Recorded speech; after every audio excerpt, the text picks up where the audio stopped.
Ever since I was a boy, I have been fascinated by the paranormal, the unexplained. Over the time, I grew a desire to set out and further my research and experience in the field. I have put together a team that shares the same passion. Every explorer has a journey. Thank you for joining ours. We are the explorers of the unexplained.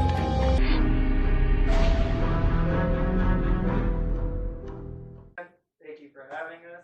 Would you like to tell us about your experiences with the house? Sure. I'm Anne. I'm the Deputy Director here at Thurber House, which is the historic home of James Thurber. Yep. Okay.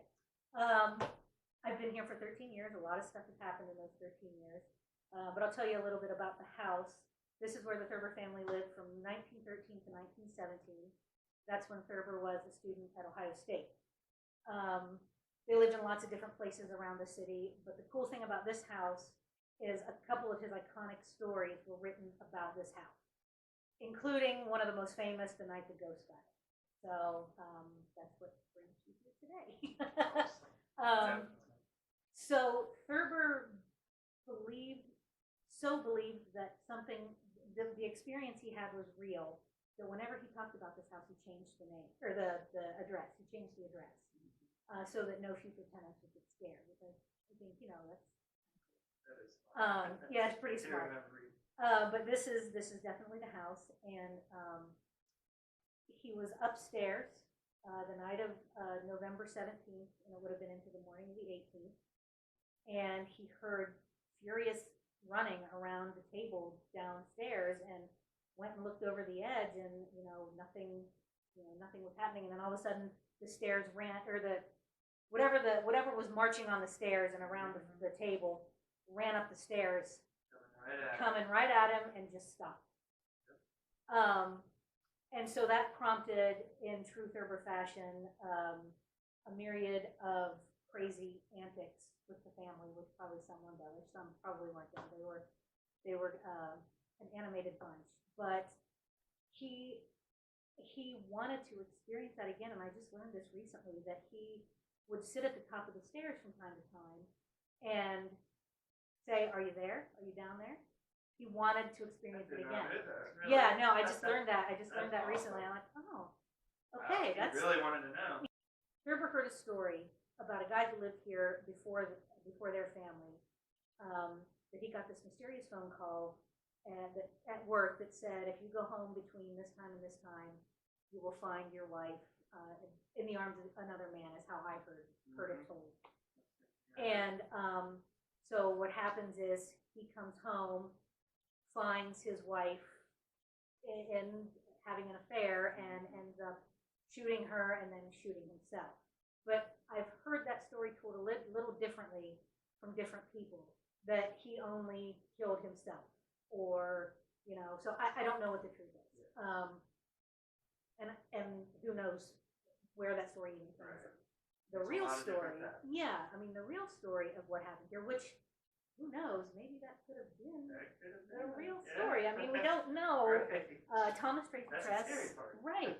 Thomas Tracy Tress was a prominent jeweler in town, and he actually did die in his house.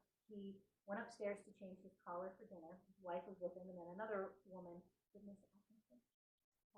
Ackerman, was there too, and he had a pistol in his room, and he was handling it, and his wife said, "Put that down. You can hurt yourself." "Oh, no, it's fine." And he shot himself. He accidentally shot himself.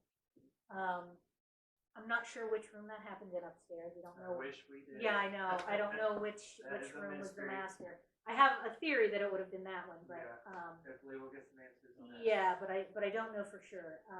And he did end up dying here in the house.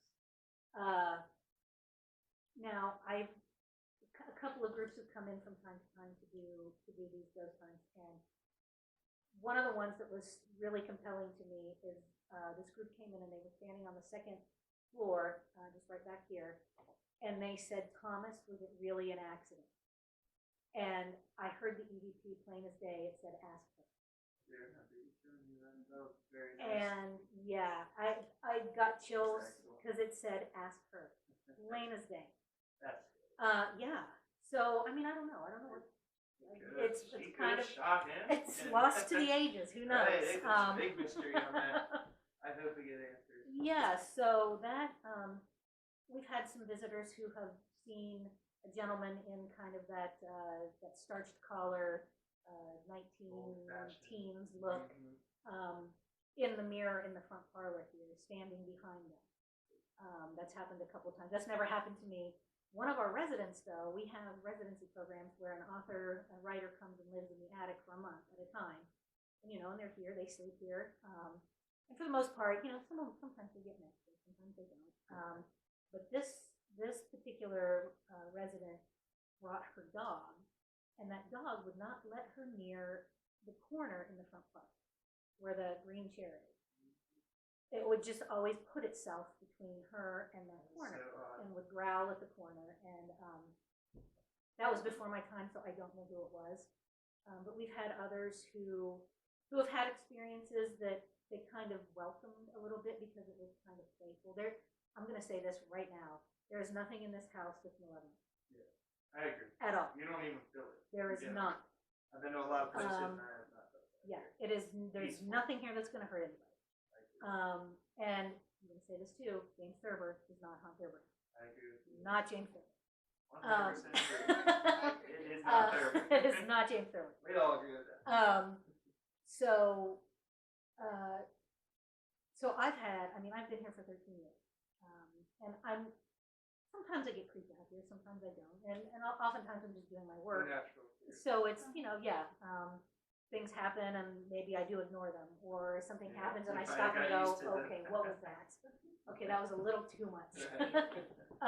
My office sits at the bottom of the attic stairs, and I've heard my name called from the attic a couple times. Yeah, it was, I just kind of stopped and went, that did not happen. Right. Yes, let me know when that. Yeah, you do you do your thing, I'll do my thing. Yeah, just don't, yeah, no. So, yeah, no, I mean, and it wasn't like scared, but it was right. Yeah, no one likes to hear their name, then no one's in the house. So a couple other things like that have happened. In particular, two things happened in the last year. I guess probably in the last 6 months. That really I cannot explain. You can usually maybe come up with something. Say, well, it might have been this, it might have been that. You don't want, you don't want to jump the gun on any of it. Not everything is paranormal. Yeah. The one thing, I was sitting at my desk, and my coworker's office is right across the hall, which is when you go up there. And I was sitting there, and all of a sudden, the light in the hallway started flickering, and like going. And then all of a sudden, in that office, I heard what sounded like a giant stack of papers and books slide off the desk and smash on the floor, like slam down on the floor. And I thought my coworker had dropped something because I thought they were in there. So I went in and said, "Are you guys okay?" And there was nobody in there. There was nothing on the floor. There was nothing. There was like a replay sound of a body. Too. Maybe there was. I cannot explain it. But the flickering of the light first, and then that happening. It was just of something. Yeah. Something coming in the area. So I just kind of and we talked. We always let each other know when something weird happens, and we talk about it a little bit. But but the other thing, a friend and I were getting ready to leave for the night, and we were walking down the hall out of my office, and right as you get to the curve in the hallway upstairs, my friend goes, "What was that?" And she's like looking down, and she sees what she thinks, it looks like a gelatinous ball, but she could see through it. It's like, what is that, translucent? Transparent. She could see through it, but it had a shadow. But she said it looked like a ball of goo. And it kind of just was moving along about half high. And I said, "What? I don't see anything." and she kind of lost sight of it. That is 100%. Yeah, and then I picked up the side of it. I didn't see it kind of as a ball, but I saw the shadow of it, and you could just kind of see it. You could see something move. Right. It was really strange, and it kind of curved around the hall, and it was still about calf high, and then all of a sudden it raised up just slightly and popped in a flash of light. What was that? Right. And my friend, my friend doesn't care about any of this stuff at all, and she was like, right. Get out of here. I can imagine. But it was, Awesome. I forgot to mention also that when I looked down and like leaned into it, the whole right side of my body got cold, and it stayed cold for about a half an hour after that. You were right in it. Yeah, I mean, it went, whatever it was, just did its thing right through us. That's crazy. But we both agreed it was this amazing shared experience. We weren't afraid. We weren't. It was just this moment in time. It's almost like nothing. It's like everything stopped except for this thing. It was really strange. Awesome. But yeah, so That was an experience. yeah, it really was. I know our cleaning crews don't like to come at night because they get messed with a lot. One time they were upstairs cleaning and they came back down into this room and all these chairs were pulled away from the table. Things rattle, computer screens flash, That's awesome. all kinds of things like that. Good But they stuff. they have experiences in all of these buildings. So that leads me to this whole block being the Ohio Lunatic Asylum. Yep. And in the late 1800s, late 1800s, it burned, and I think that's right. Yeah. That sounds right. 6 women were killed in that fire, and so they have seen things in all of these buildings. They get strong smells of smoke in some of the other houses down here. Yeah, and in the house or the Thurber Center next door, which is a modern building, one of the cleaning crew came in. I'll tell you the 2 stories about that building. He comes in the back door, and you can see straight down the hall to the front of the building. And he saw somebody standing at the bathroom door, and he heard the doorknob kind of rattling a little bit. And so he just thought somebody was in here, or in there. And so he went to say something, and she turned around and just stared directly at him, and it became pretty apparent to him that she wasn't real. And he got out of there. The other one, for me, that is a little bit on the creepy side, is he came in the back door. He heard the front door open and close. Now, our buildings are alarmed and locked up tight. And, so the door was locked. But he thought, oh, shoot, the door is not locked. And so he, ran up because he thought somebody came in. And he said he heard whatever it was go the length of the 2nd floor, slamming every door all the way down, and then down the back stairs. So he, that's an intense one. So then he ran back to the back of the building, and it went in reverse the other way. But the door was locked. There was nobody there. I would have made a man-sized hole in the wall and gotten out of there because that one's a little intense. So yeah, I mean, just. I believe it could be those people of the fire. Mm-hmm. It could be. Yeah, I mean the franticness of that. So reliving the moment. Running around. Well, that's like every year we have James Willis. He does Weird Ohio. He's so awesome, and he's so generous and so good at Thurber House. He comes and does an event with us every October, and then we raffle off a ghost hunt. And one year in particular, and we put you, it's for the night the ghost got in. The actual time the ghost got in, we put you at the top of the stairs. And he has a huge amount of equipment and stuff that's all set up, and then we just wait and see what happens. And the first year we did it, it was rather uneventful. I don't think the winners were all as much into it but the next year, I walked in the back door of the house and I just felt like it was on. For Yeah. some reason, it just Energy's gotta be sometimes right with it people, too. feels different. And Mhm. I even, funnily enough, I work at a literary center. Funny enough, I did not want to go through the house by myself that night. I waited on the back porch for them to get here, and then we did it together. Always good to trust your gut feeling, too. Right. That Right. has been You know, and proven. that I'm not negating what I said about nothing here is going to hurt you. I just felt creeped out. Right. So that couple that won, we had them on the stairs. They had the studio microphones set up, one at the bottom of the stairs, one at the other end of the gift shop. There was one in the front parlor, and one at the top of the stairs. And yeah, I mean, yeah, That's awesome. top-notch operation.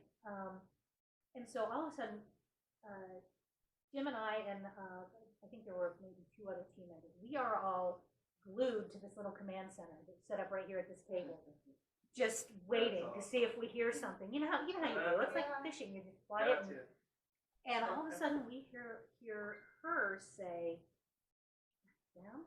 I think it was her. Is that them? And he goes, "Yeah, I think it's them." And we're like, "Oh, okay." We didn't know what that meant, so we didn't know they were hearing something. But they came down later and said it sounded like we were packing up, like we were dragging things across the floor, that we were making noise and talking, and they thought it was weird because it's right at the moment of what we've been waiting for all night. And what are they doing packing up? So they come down here, and we were obviously not packing up, and it was dead silent down here. We did not hear a peep. We did not hear anything but the 2 of them say those words. And when he went and explored the footage, he found all 4 microphones picked it up. They heard it, but we didn't hear it. And it sounds, I mean, and it all happens like right in the gift shop area, and it sounded like papers shuffling and dropping and people walking really fast. And I wish you could make out what was being said, but you hear muffled noises, or muffled voices, and a door open and close.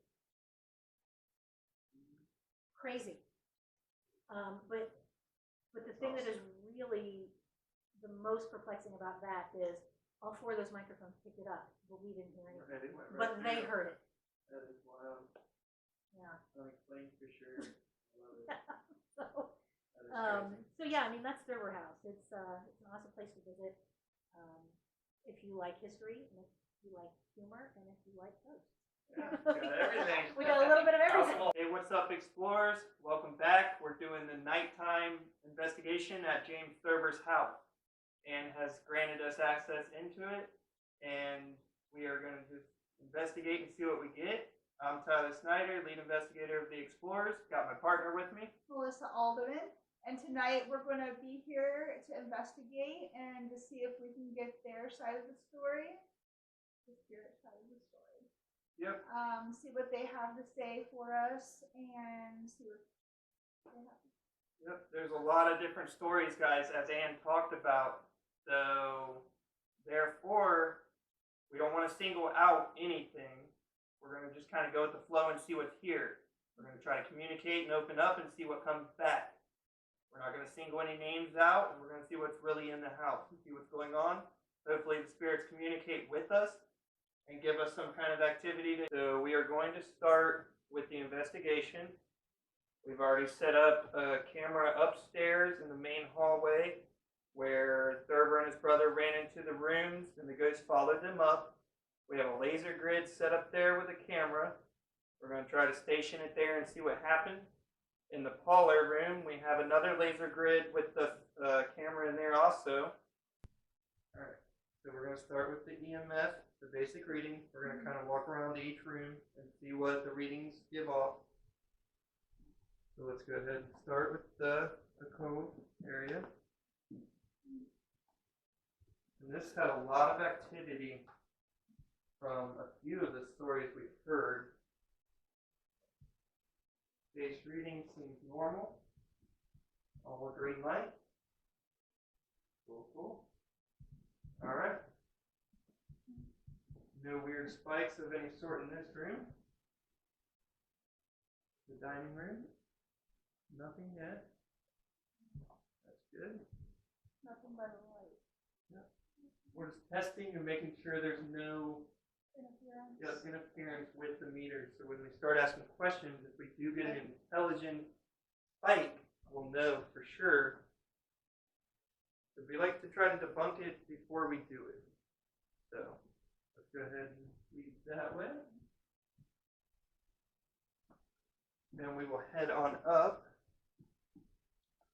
Just kind of basic reading around the house.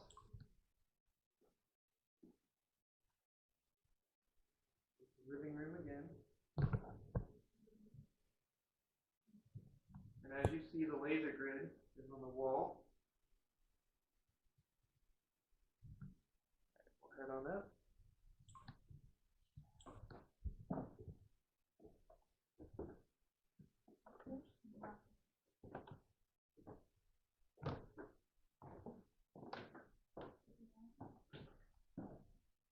Okay, we're heading up.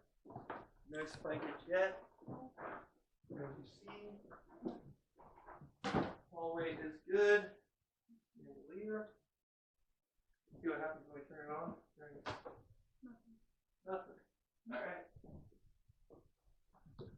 This room is closed down. This is the museum room, the parents' bedroom. Unfortunately, we will not be able to enter, but that's okay. Hopefully, Thomas will come out, or whatever spirit was in there. We believe something happened in there. We believe that's where maybe Thomas accidentally shot himself, but we're not 100%. All right. Okay. Check around electronic stuff.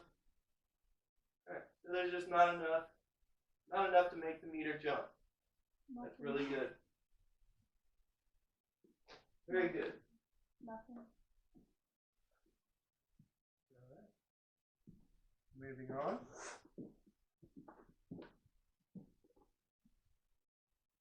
Check out William's room.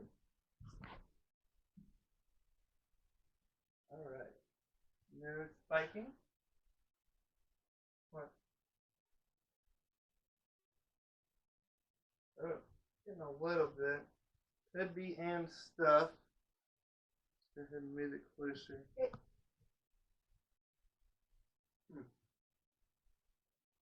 Alright, that's weird. Can you make the light light up if you're in this room? Can you turn the green to red?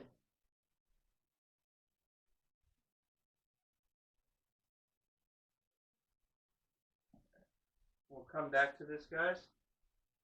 Could be an interference somewhere, maybe. Not sure. We'll definitely come back to this. Interesting spot, guys. We'll definitely mark this down. We've had a jump in William's bedroom. We're going to go down the hall. Alright, we want to check out the attic. So let's go ahead and see if anything is active up here. Alright, we're getting some small jumps, guys. There could be electrical in the walls, not sure. But we're getting some weird jumps. So,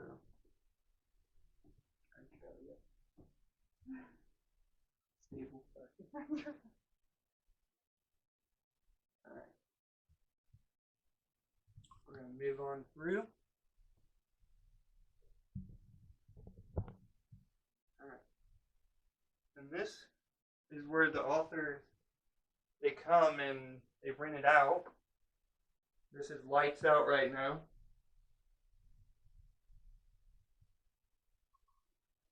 We also left a digital recorder up here, right there with a white noise maker, which we will check back and see if we got anything on it. But this is what it looks like, guys. Was there any spikes or anything? Nothing. All right. Well, Yeah. microwave. Microwave. That's definitely understandable. That's high voltage. Yeah. That's good. My voice. See, guys, we want to kind of show that, not everything is paranormal. Jumps and spikes, it don't always mean that it's a spirit. But here, this is one of the bedrooms. Anything in here?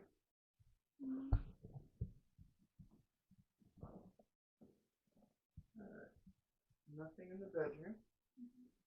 Cool. Alright.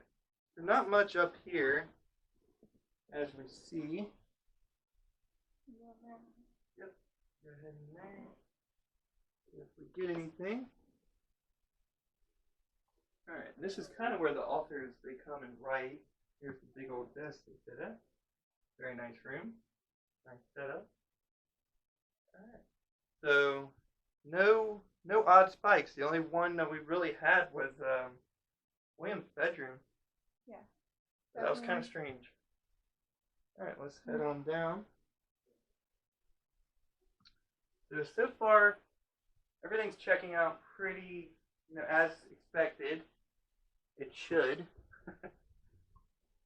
But we will be checking back with that digital recorder there.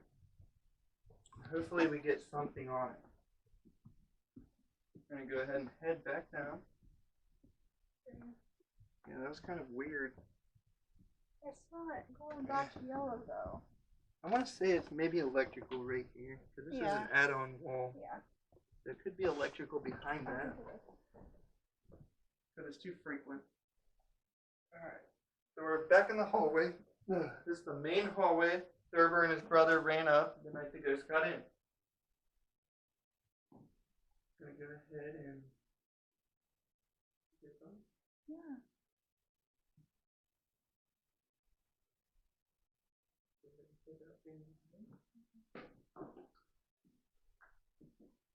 Alright. James Thurber's bedroom. The lights on it. The light is affecting it. Go ahead. Check by his closet. Alright. Nothing. Paperwork. Nothing to see there yet. Alright. So we're not really getting any jump. That's a good sign. So that means when we do start investigating, these probably will be more intelligent responses.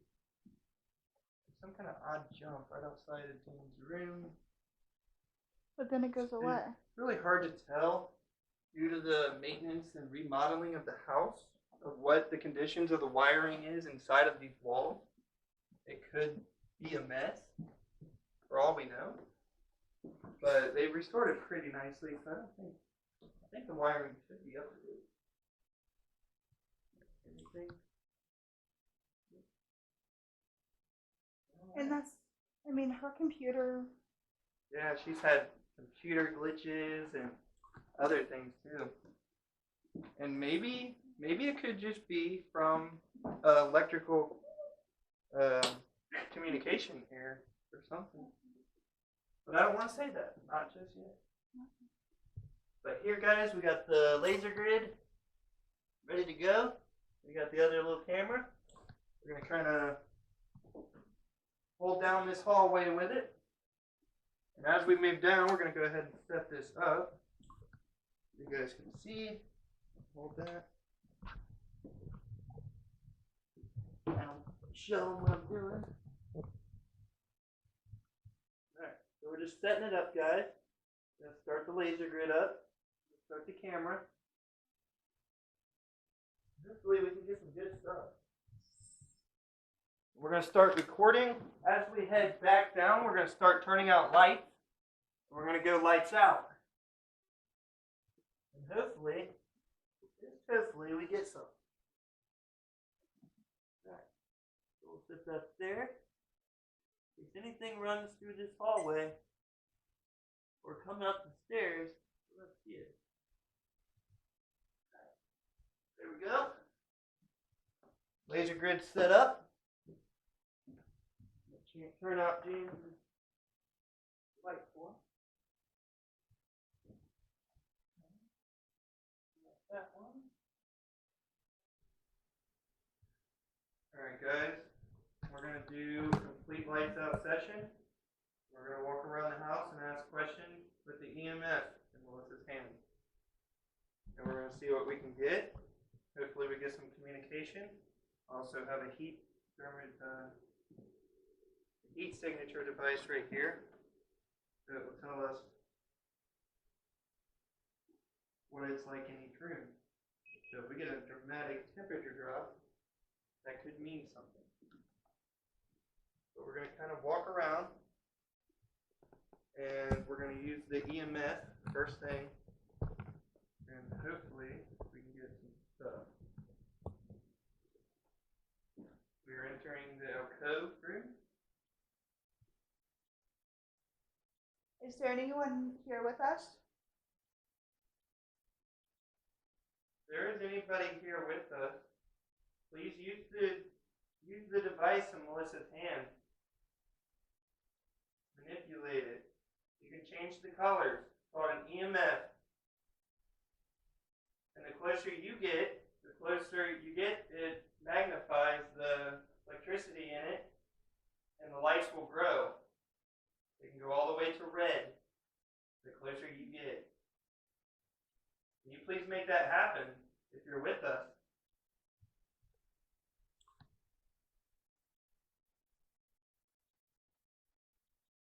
Can you please change the light from green to red? We're not here to hurt you. We're here to talk to you. We're just here to communicate through devices and other tools. Even digital recording. Nothing will hurt you. It's all for communication purposes. We're not here to provoke you or make you angry of any kind of way. We're just here to simply communicate with you. So please work with us. We're going to kind of move around, and hopefully you can use the device in Melissa's hand and let us know you're here.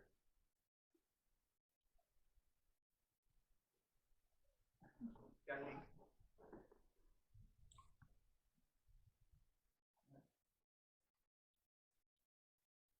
This is the dining room, guys. Upstairs we have the laser grid going on, and we're going to use the EMF and see what we can get. This is also where the footsteps were heard by Thurber and his brother running around this table here. And then they chased them upstairs as they ran in their rooms. And we are entering the laser field, guys, as you see. We're going to have to check this out and see if we caught anything on them. We'll get back to that.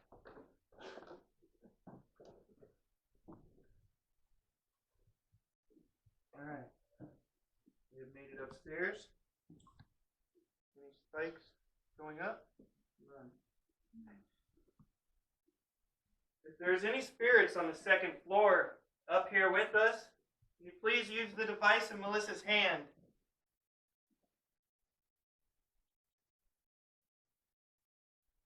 Alright, stop. You need to stop.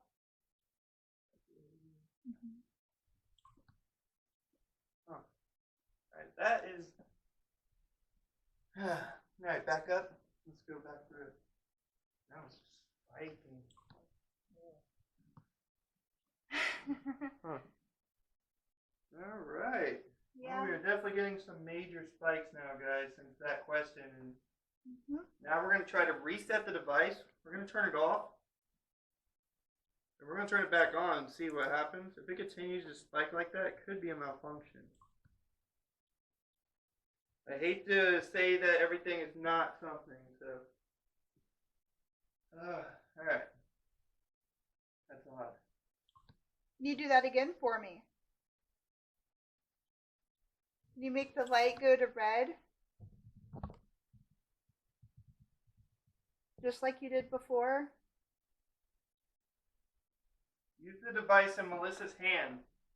Can you make that green light red, yellow? Just touch it. All you gotta do is get close to it and it reads you. It'll sense your presence. It'll let us know by lighting up. The closer you get, the signal gets stronger.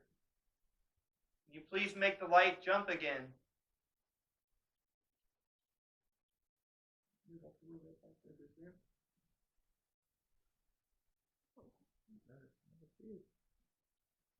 Jump. Alright, we're going to head in Thurber's room, guys. We had a really big spike outside of Thurber's room. Not sure of what it was.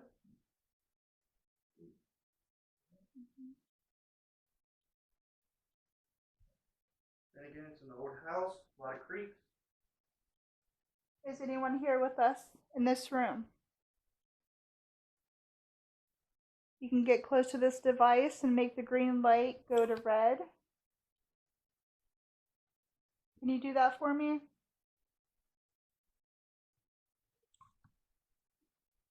Is there any spirits in this room or around this room? Can you please make the lights in Melissa's hands go up to a red or yellow? All you got to do is touch it or get by it. Let us know you're here.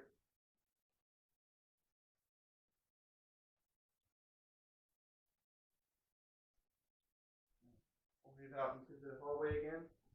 Let's see if we can get that spike again.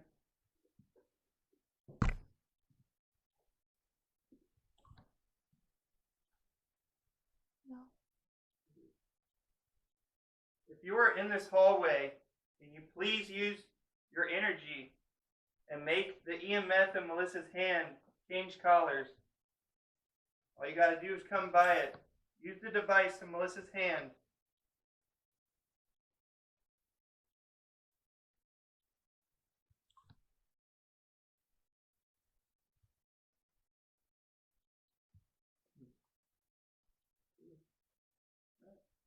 Travel on down. This one.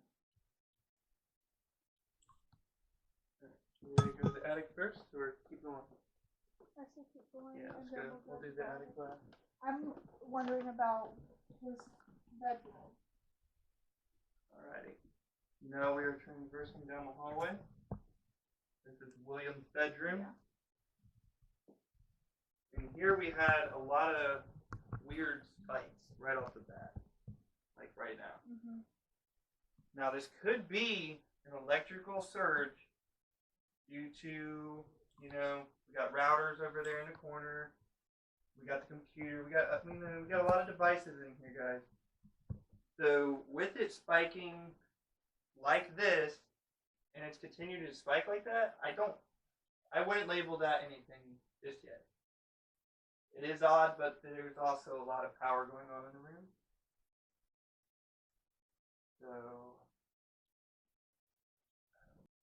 as you've seen before, there was no spikes in here. It was all regular. No concerning random spikes. If there's any spirits in this room, can you please let us know by using the device in Melissa's hand? Can you please change the color green to a red? It goes off of your energy. All you got to do is get by it. Touch it. You can also touch one of us. We want to know you're here.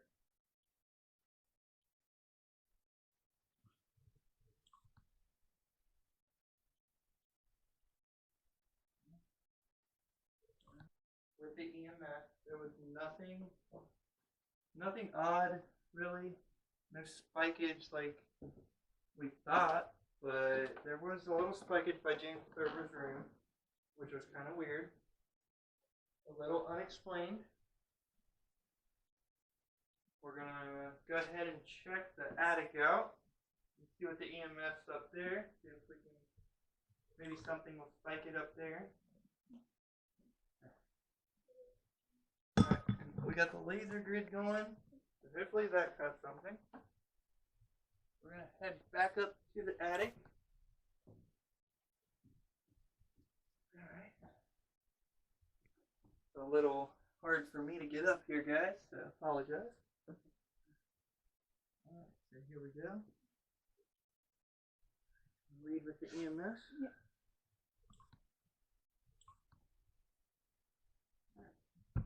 still hear the digital recorder. That's good. The white noise maker is still going off. That's good. Alright. Here's the room again. This is where Grandfather stayed for peace and quiet. And this is where a lot of authors, they've had a lot of experiences up here. So hopefully we can too. So we're going to kind of chill and see if we hear anything. Try to get on what the authors feel when they're up here. And we're just going to kind of relax. If there's any spirits up here, can you please use the device in Melissa's hand, the EMF. Can you make the light turn from green to red? We are simply wanting to communicate.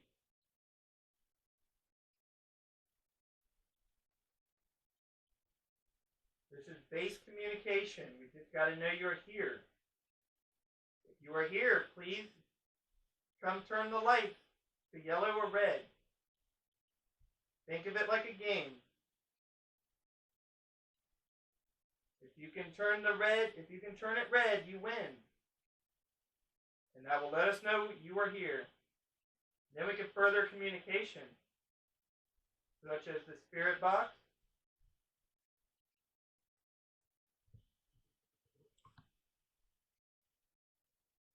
Can you please give us a sign that you are here?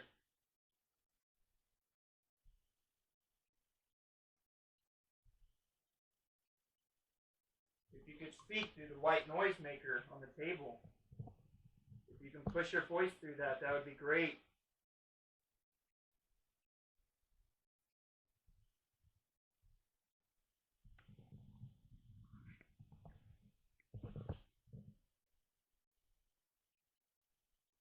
If you are here, please turn the green light to a red. Help us communicate with you. We just want to talk. Use our devices.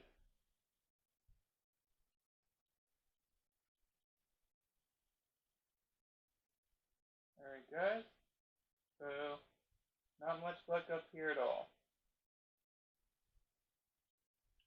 So we're going to go ahead and go back down and start up another form of communication and see if anything wants to talk through the spirit box.